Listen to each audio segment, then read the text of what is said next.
Hello folks, Adam Thomas here reporting for MyLondon. Now you're joining me in Chesham. This is Chesham Station, the northernmost station on the tube network. Now we're going to go all the way down to Morden in the south.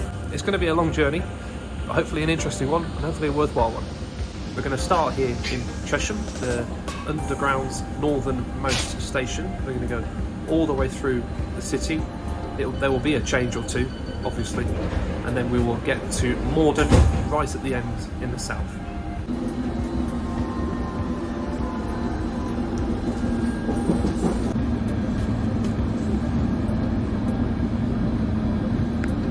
Right, so that train was to Baker Street, so now we need to find a train to get to Moorgate and then change to the Northern Line. I also rather need a toilet. And that's better. For the record, I'm glad the capital has largely done away with those paid toilets, because it needs change. I never carry change. Do you ever carry change? Now to find my train to Moorgate.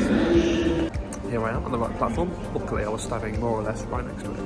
I've actually changed my mind. The fact that my train terminated at Baker Street has threw me off a bit, because I was going to go to Moorgate and then get the Northern Line, and then I was going to get the Hammersmith and City to Moorgate. But I think it might be quicker if I take the Jubilee line to London Bridge and then get the Northern Line from London Bridge.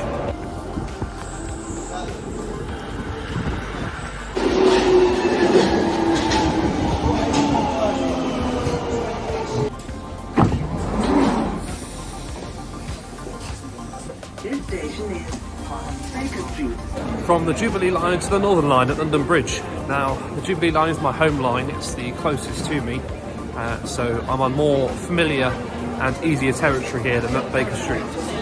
And that is Morden. My journey from the north of the network to the very south is complete. Give or take, it took me about 2 hours. Part of that is my fault. I got a bit confused in Baker Street which line to get, whether it was the Hammersmith and City or the Jubilee. We got there in the end. I also stopped over for a little while at London Bridge. But one thing I noticed coming into Morden is the train did pause a few times. I'm not sure why that was, obviously being held by something. Apart from anything else, the journey is a long one, but I'd say it's worth doing. It reminds you of how amazing the tube is, because you start in Buckinghamshire all the way in Chesham in a different county, and you get to the centre of London, the other side of the city, in no time at all, really, relatively speaking.